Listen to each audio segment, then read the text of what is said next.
Hello. I've just gotten back from my elders, two of my elders that I respect a lot, and we were having high level conversations about race and um, what mixed race people and just race and period in the United States, ethnicity, what that means, what it really means to be black, because that's what you're dealing with. And that led me to think that we need, or I need, to really deal with the black woman or black girl. So I'm going to read from incidents of the life of a slave in the life of a slave girl and try to see what's in the makeup of the young girl. And as a black man, I do have a lot of problems and I'm trying to deal with those all the time. But it's okay, like I said, to see through other people's eyes and see what they're suffering and going through. Excuse the lighting, it's late, it's been a long few days. Like I said, we had some high level discussions, we had some meals, we had some things that we were dealing with family and all that. But let's get into it. Childhood. I was born a slave, but I never knew it till 6 years of happy childhood had passed away.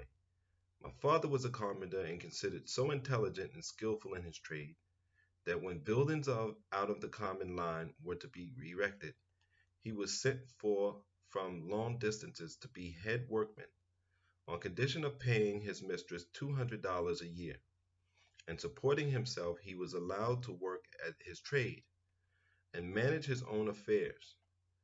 His strongest wish was to purchase his children, but though he had several times offered his hard earnings for that purpose, he never succeeded.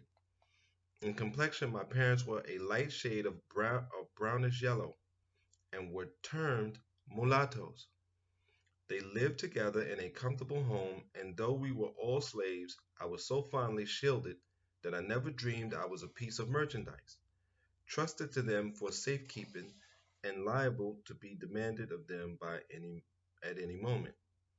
I had one brother, William, who was 2 years younger than myself, a bright, affectionate child. I had also a great treasure in my maternal grandmother, who was a remarkable woman in many respects. She was the daughter of a planter in South Carolina who, at his death, left her mother and his three children free, with money to go to St. Augustine, where they had relatives. It was during the Revolutionary War, and they were captured and, on their passage, carried back and sold to different purchasers. Such was the story my grandmother used to tell me, but I do not remember all the particulars. She was a little girl when she was captured and sold to the keeper of a large hotel. I have often heard her tell how hard she fared during childhood. But as she grew older, she evinced so much intelligence and was so faithful that her master and her mistress could not help seeing it was for their interest to take care of such a valuable piece of property. She became an indispensable personage in the household, officiating in all capacities from cook and wet nurse to seamstress. She was much praised for her cooking, and her nice crackers became so famous in the neighborhood that many people were desirous of obtaining them. In consequence of numerous requests of this kind, she asked permission of her mistress to bake crackers at night after all the household work was done, and she obtained leave to do it, provided she would clothe herself and let her children and herself and her children from the profits. Upon these terms, after working hard all day for her mistress, she began her midnight bakings, assisted by her two oldest children. The business proved profitable, and each year she laid by a little, which was saved for a fund to purchase her children. Her master died, and the property was divided among his heirs. The widow had her dower in the hotel, which she continued to keep open. My grandmother remained in her service as a slave, but her children were divided among her master's children, as she had five. Benjamin, the youngest one, was sold in order that each might have an equal portion of dollars and cents. There was so little difference in our ages that we seemed more like my brother than my uncle. He was a bright, handsome lad, nearly white, for he inherited the complexion my grandmother had derived from Anglo Saxon ancestors. Though only 10 years old, $720 were paid for him. His sale was a terrible blow to my grandmother, but she was naturally hopeful, and she went to work with renewed energy, trusting in time to be able to purchase some of her children. She had laid up $300, which her mistress one day begged as a loan, promising to pay her soon. The reader probably knows that no promise or writing given to a slave is legally binding, for, according to the Southern laws, a slave being property can hold no property. When my grandmother lent her hard earnings to her mistress, she trusted solely to her honor, the honor of a slaveholder to a slave. And so there you have it.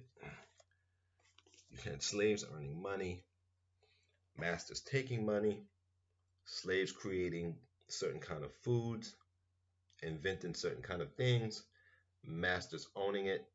That includes patents.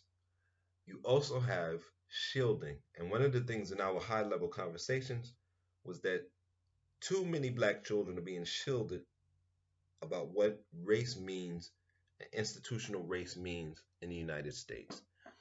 We've raised raceless children, and it's destroy and it's driving people insane, especially our young people. And I thank goodness that in 2020 people finally got fed up, and that the system finally collapsed to a point where we could not be comfortable enough to be deluded. And